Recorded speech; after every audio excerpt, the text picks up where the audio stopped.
Hi guys. So it's been over a month, I think, since I've sat down and filmed a video, and I make this monologue every time, but I just I just feel like nobody wants to watch a video of me just talking for 20 minutes, and sometimes that's all I can film because I don't have any other ideas.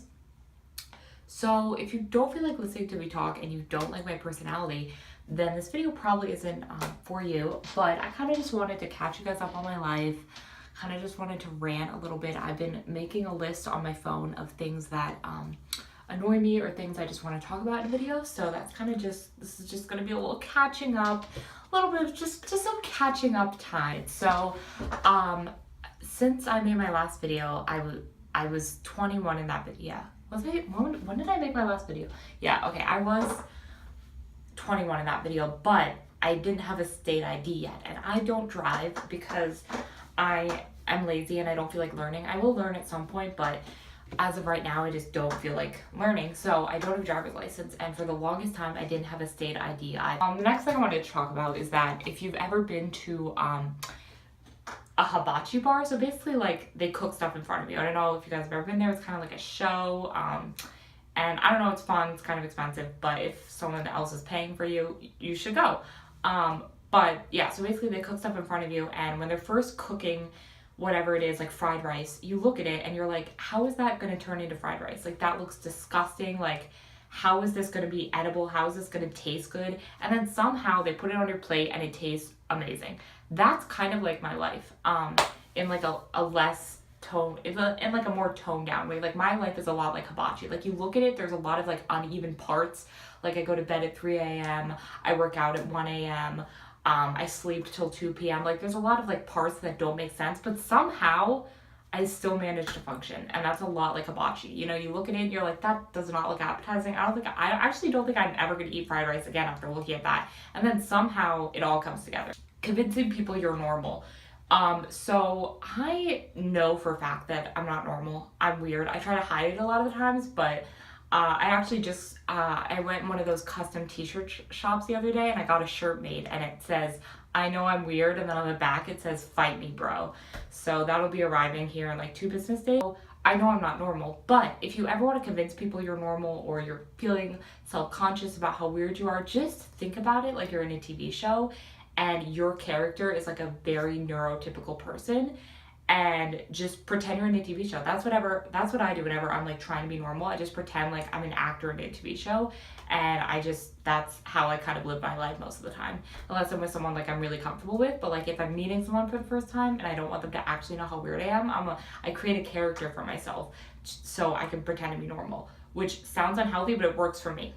Okay, next thing, my psychiatrist told me to stop taking naps, which is like fine, except for the fact that it's very offensive, and I don't want to be one of those people who's like, oh my god, like naps are my life, like I love naps, like I like can't live without a nap. Actually, I don't think anyone's ever said that.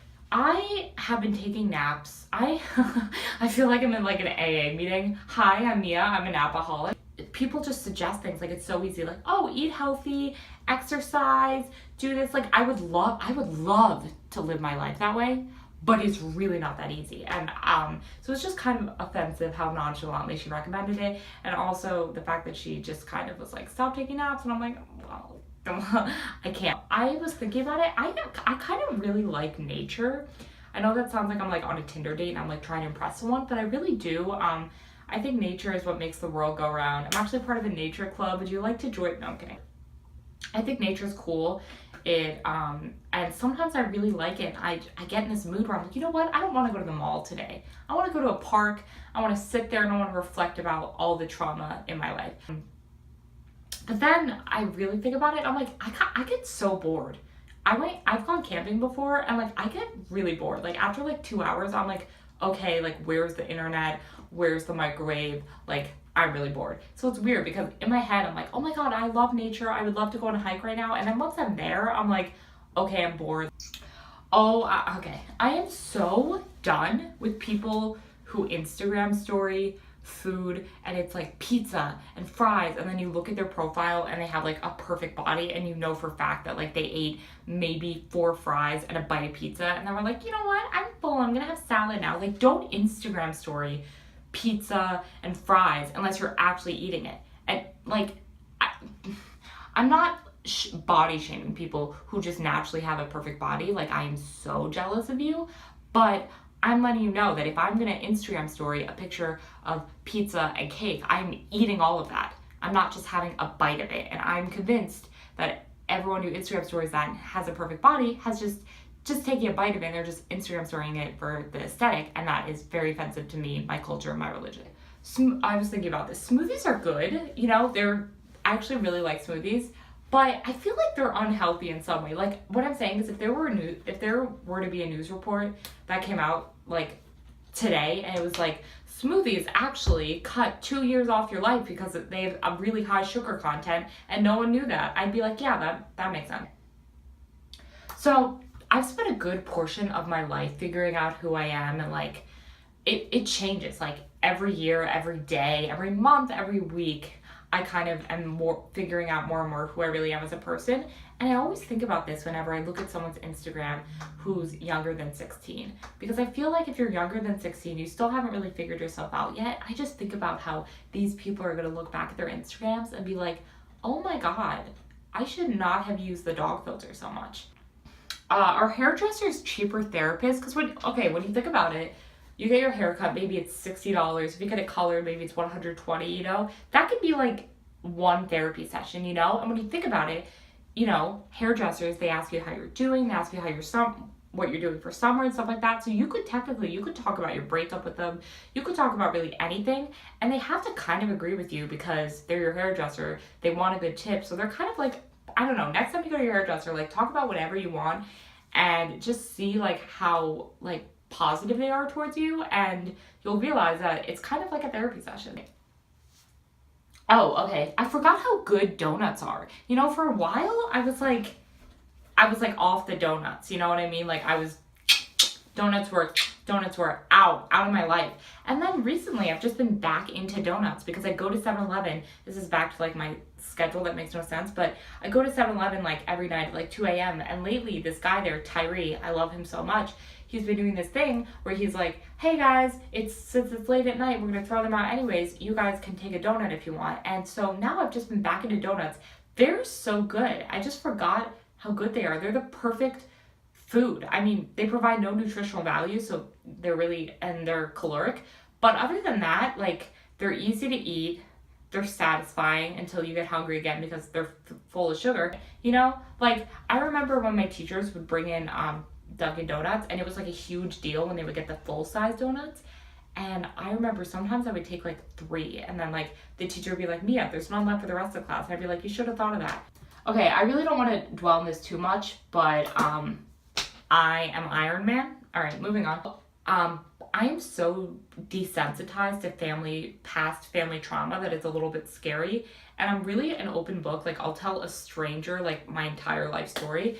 And I realized this when I was in therapy the other day, and I was just talking about like my past, and I was like laughing, and I was like, this is not something I should be laughing about. And I was like, oh wait, that's why I'm here. A girl I met who I'm really jealous of, and she's really pretty, and she looked exactly like she does on her Instagram, and that's just extremely unfair because Instagram's supposed to be like a highlight reel. You're supposed to post your best photos. You're not supposed to actually look like your Instagram, and when you do, it's really unfair to the rest of the population. And she looked exactly like her Instagram, like just as perfect in real life, like Facetune in real life. Facetune IRL, I was very annoyed, and then I think she was just trying to be nice, but she asked me what eyeshadow palette I use. And I got really nervous, and I was like, I don't know, I use like 8 different shades. And she was like, no, really, what eyeshadow palette do you use? And I was like, I don't know. I use like 8 different shades to just blend until it looks like something that looks okay. Oh, love really does change you. I wouldn't know because I've never really been in love, but I've seen it from other people and from my friends. And like, it's crazy how like, before you fall in love, you're like, I'm never gonna be that couple who does this or does that, or I'm never gonna like hold hands in public. I'm not gonna do PDA. Like, I'm not that type of person. And then you fall in love and you end up doing all those things.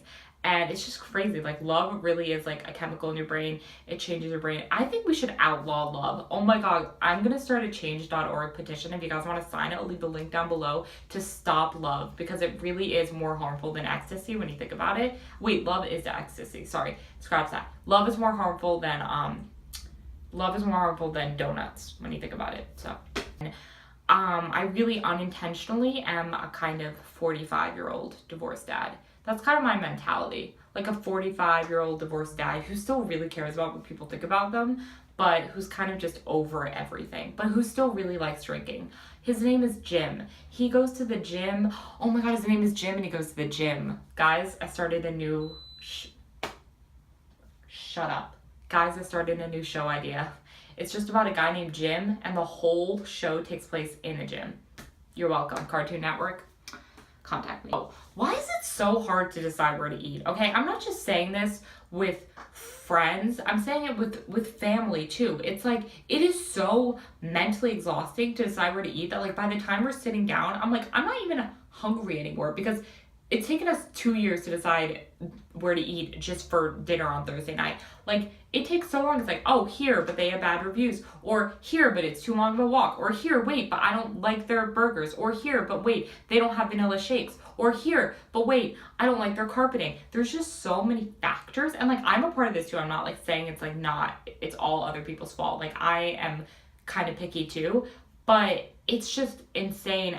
Like, I feel like there should be like an app that reads your mind, and then like it like scans your finger. Wait, this doesn't make any sense. High school was a long time ago. I was thinking about that. I'm gonna be a senior in college, and I'm not saying this to like brag or anything. I'm saying this because there are people who I'm saying this because when can I stop bringing up high school as if it just happened? You know, like when can I stop being like, oh yeah, I was in National Junior Honor Society in high school. Like, when can I stop bringing that up and people will stop being impressed with me? You know, like, when can I stop being like, oh yeah, I was in the Young Liberal Arts Club in high school? And like, when will people stop being interested because high school was a long time ago? You know what I mean? Like, it really was. Like, high school was, you know, longer than 4 years ago, right? Hold on. Yeah, probably. Let me know. I was in a Lyft the other day and I was listening to the radio. There was a really annoying commercial and I wrote it down. It was an Mince commercial, and it started out, there was like a mom and she was looking at everyone on the playground, which is kind of creepy in general.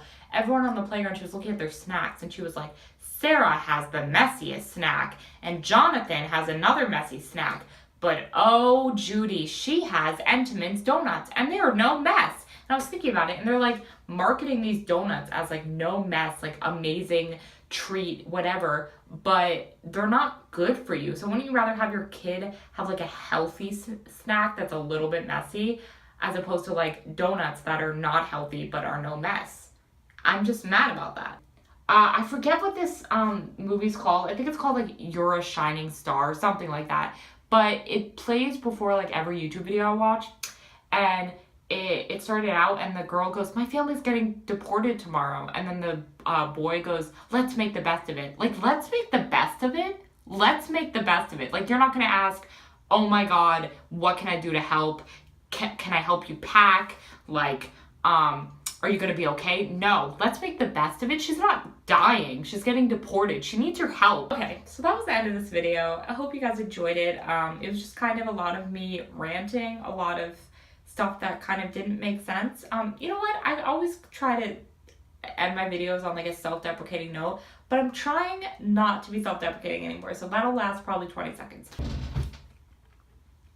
This is really watery. Okay, bye.